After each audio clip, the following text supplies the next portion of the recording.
السلام عليكم ورحمة الله وبركاته. ازيكم عاملين ايه؟ يا رب دايما تكونوا بألف خير. لو أول مرة بتشوفونا، أنا اسمي سعاد ودي قناة طبخاتي وحلوياتي.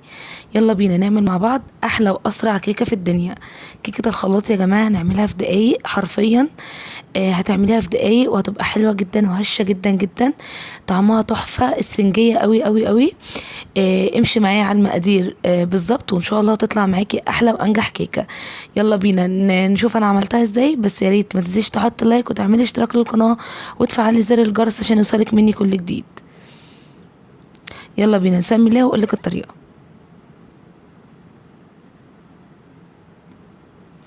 انا هنا معايا 3 كوبايات من الدقيق، ولازم الدقيق يكون منخول يا جماعه. معايا كوبايه وتلت من السكر، كوبايه من اللبن، كوبايه الا ربع زيت على سمنه، معلقة كبيرة من الخل، معلقتين من النشا. هي المفروض بتعمل ب4 بيضات، بس انا البيض عندي كان صغير قوي فزودت بيضتين فبقوا 6 بيضات.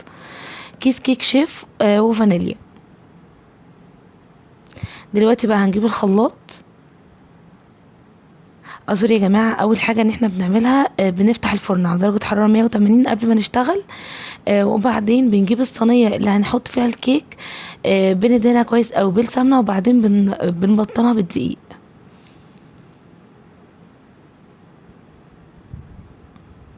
اهم حاجه يا جماعه خطوه التبطين بتاعه الصينيه دي مهمه جدا جدا، علشان الكيكه ما تلزقش وتطلع معانا بمنتهى السهوله بعد التسويه.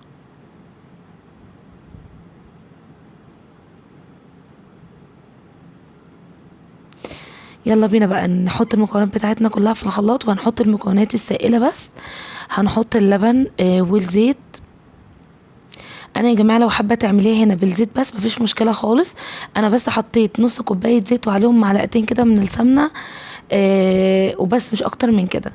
الزيت على على اللبن، على البيض، على السكر، على الفانيليا، على الخل، وابتدي ان انا اضربهم كويس جدا.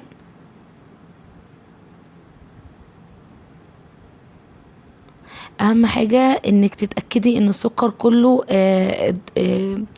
داب تماما، مفيش اي حبيبات للسكر. فهتضربي بس يعني وقت طويل شويه صغيرين كده، لغايه ما نتاكد ان السكر داب.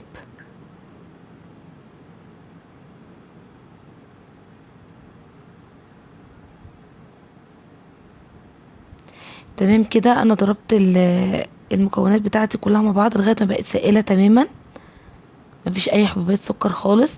جبت بقى بوله هفضي فيها الخليط السائل ده وهركنه على جنب دلوقتي. وهنا بقى معايا 3 كوبايات الدقيق اللي انا دخلتهم كويس قوي، عليهم باكو الكيك شيف او باكو بيكنج باودر عادي الموجود عندك، مفيش اي مشكله خالص. وعليهم معلقتين النشا. النشا يا جماعه بيخلي الكيكه هشه جدا جدا. وذره صغيره قوي من الملح. وهقلبهم كويس قوي عشان يختلطوا كده مع بعض.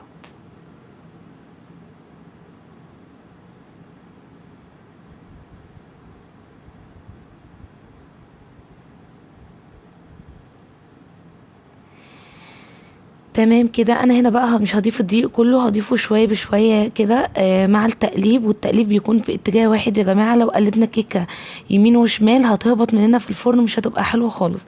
فهنقلب في اتجاه واحد كده وبالراحه مش بسرعه قوي. انا هنا بس عشان مسرعه الفيديو شويه، عشان ندخل هواء للكيكه. والهواء طبعا بيخلي الكيكه في الفرن تعلى كده وما تبقاش مكتومه.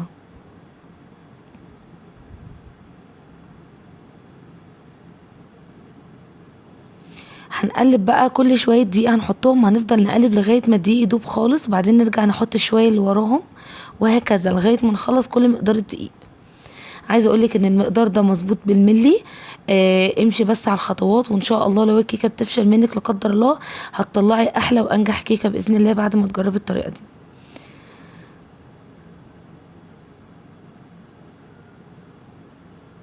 وزي ما قلنا يا جماعه نقلب في اتجاه واحد وبالراحه كده، مش جامد قوي، وما نقلبش يمين وشمال. مهمه جدا الخطوه دي.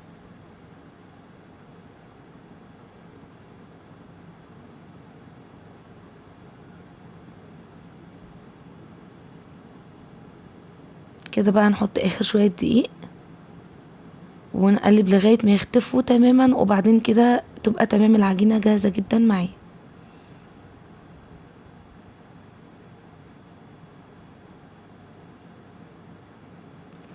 شايفين يا جماعه شكلها عامله ازاي، وانسيابي ولا تقيله قوي ولا خفيفه قوي، وبجد قوامها كان تحفه. هنا بقى جبت الصينيه اللي انا كنت دهنتها بالسمنه وبطنتها كده بمعلقه من الدقيق، هنزل فيها خليط الكيكه كله.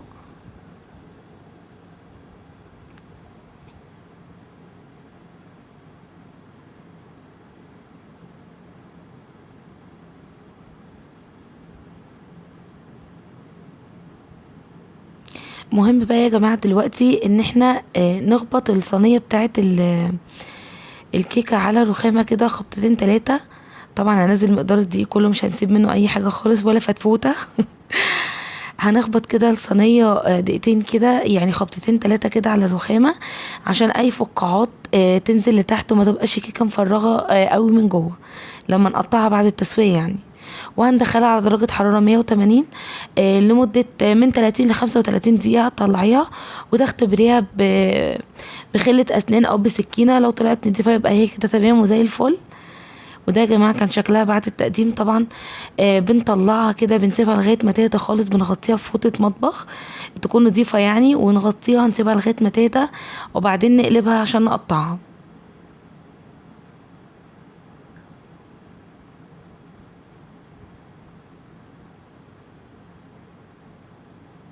شايفين يا جماعة لونها من تحت حلو قوي قوي ازاي، بجد واخدة لون رائع من تحت. بالراحة بقى في الخطوة دي، ما نضغطش عليها كده بين الطبقين عشان الكيكة لسه برضو مش ما كانتش باردة قوي، فبالراحة خالص. بصوا بقى شكلها بقى عامل ازاي، ما شاء الله حلوة جدا، طلعت مني على طول من الصينية، ما لزقتش ولا اي حاجة. ده نتيجة ان احنا دهنا الصينية كويس قوي وبطناها بالدقيق. ودي كانت وصفتنا النهارده، يا رب يكون الفيديو عجبكم. اتمنى اعرف بتابعوني منين، يسعدني جدا ويشرفني تقولوا لي رايكم في الكومنتات. والسلام عليكم ورحمة الله وبركاته.